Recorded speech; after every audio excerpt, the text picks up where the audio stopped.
नमस्कार दोस्तों, जय श्री कृष्णा। आज हम श्री कृष्णा लीला भाग 56 की कहानी को सुनेंगे। अगर आप चैनल में नए हो तो चैनल को सब्सक्राइब करके कृष्णा लीला भाग 1 से लेकर भाग 55 तक की कहानी को जरूर सुने। तो कहानी को सुनते हैं। भगवान श्री कृष्ण पर सत्यजित की स्यमंतक मणि की चोरी का आरोप लगता है। श्री कृष्ण अपने ऊपर लगे इस कलंक को मिटाने के लिए मणि की खोज में निकलते हैं और एक गुफा में पहुंचते हैं जहां उन्हें एक कन्या मणि से खेलती मिलती है। उस कन्या का पिता कोई नहीं, ऋक्षराज जामवंत था, जिसने त्रेता युग में भगवान श्री राम की रावण के विरुद्ध युद्ध में सहायता की थी। उस युग में जब श्री राम मृत्युलोक में अपनी नरलीला समाप्त होने के पश्चात बैकुंठ धाम जाने लगे थे, तब हनुमान, सुग्रीव, जामवंत और अयोध्या की सारी प्रजा सरयू नदी के किनारे एकत्र हो गई थी। श्री राम ने चतुर्भुज विष्णु स्वरूप में सबको दर्शन दिए थे और हनुमान को आज्ञा दी थी कि जब तक धरती पर राम कथा का प्रचार रहेगा, तुम धरती पर रहोगे और कलियुग के अंत तक भक्तों को मोक्ष का मार्ग दिखाओगे। श्री राम ने जामवंत को भी द्वापर युग तक धरती पर रहने का आदेश दिया था और तत्पश्चात अपने वाहन गरुड़ पर बैठकर बैकुंठ धाम वापस चले गए थे। पूरी एक युग के बाद जामवंत ने जब श्री कृष्ण को देखा तो वह अपने प्रभु के इस रूप को पहचान न सका और दोनों के बीच मल्लयुद्ध प्रारंभ हो जाता है। श्री कृष्ण जामवंत को परास्त करते हैं। हाँफता कांपता जामवंत श्री कृष्ण से कहता है कि भगवान श्री राम ने त्रेतायुग में मुझसे कहा था कि मेरी प्रतीक्षा करना, द्वापर युग में मैं वासुदेव बनकर तुमसे मिलने आऊंगा।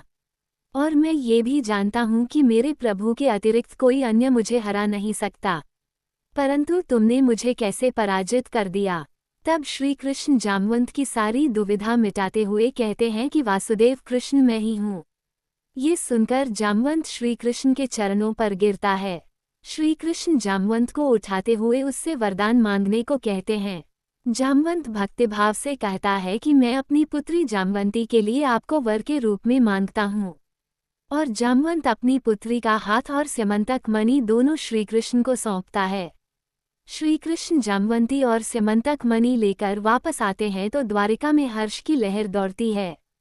स्यमंतक मणि वापस मिलने पर अपने द्वारा श्री कृष्ण पर लगाए आरोपों को लेकर सत्यजित बहुत लज्जित होता है। उसकी पत्नी श्री कृष्ण से आग्रह करती है कि आप स्यमंतक मणि के साथ साथ मेरी हृदय की मणि सत्यभामा को भी स्वीकार करें। सत्यभामा श्री कृष्ण की रानी बनकर राजमहल में आई, किंतु अपने रूप सौंदर्य के कारण वह स्वयं को अन्य रानियों में सर्वश्रेष्ठ मानती रही। देवलोक का नियम था कि सूर्योदय से पहले देवता द्वारिका के आकाश पर प्रकट होकर श्री कृष्ण की आरती करते और फिर अपने लोक को चले जाते। तत्पश्चात देवी रुक्मिणी आती और भगवान श्री कृष्ण की पूजा करती। एक दासी इस परंपरा को लेकर सत्यभामा को भड़काती है तो अगले दिन सत्यभामा भी पूजा का थाल लेकर श्री कृष्ण के कक्ष में पहुंचती हैं और कहती है कि आज से प्रथम पूजा तो मैं ही करूंगी।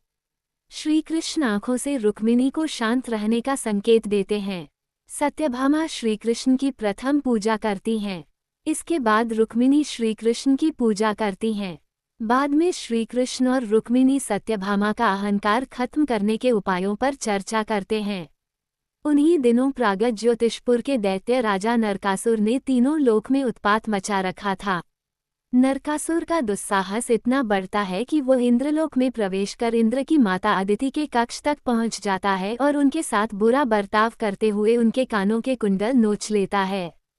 इस घटना से भयभीत होकर सभी देवता त्राहिमाम त्राहिमाम करते हुए भगवान ब्रह्मा के समक्ष पहुंचते हैं। ब्रह्मा जी उन्हें बताते हैं कि नरकासुर को यह वरदान प्राप्त है कि कोई देवता उसका वध नहीं कर सकता है, किंतु नरकासुर मानवों को तुच्छ समझता है, इसलिए उसने मानव द्वारा न मरने का वरदान नहीं मांगा था। इस समय धरती पर भगवान श्री कृष्ण मानवरूप में लीला कर रहे हैं। तुम उनकी शरण में जाओ। उनकी शक्ति नरकासुर को परास्त करने की क्षमता रखती है। देवराज इंद्र द्वारिका में श्री कृष्ण की शरण में जाते हैं और नरकासुर से रक्षा करने की गुहार लगाते हैं। रानी सत्यभामा भी नरकासुर वध के लिए श्री कृष्ण के साथ जाने की इच्छा व्यक्त करती है। श्री कृष्ण इसे मान लेते हैं। सत्यभामा के साथ अपने वाहन गरुड़ पर आरूढ़ होकर श्री कृष्ण नरकासुर के नगर के ऊपर पहुंचते हैं और पांचजन्य शंख का नाद करते हैं। शंख ध्वनि नरकासुर के कानों तक पहुंचती है। वो कहता है कि किसकी मृत्यु उसे खींचकर मेरे द्वार तक ले आई है। दोस्तों, श्री कृष्ण लीला भाग 56 समाप्त हो गया है। अगर आप भाग 57 की कहानी को सुनना चाहते हैं तो हमारे चैनल के साथ बने रहें। जय श्री कृष्ण।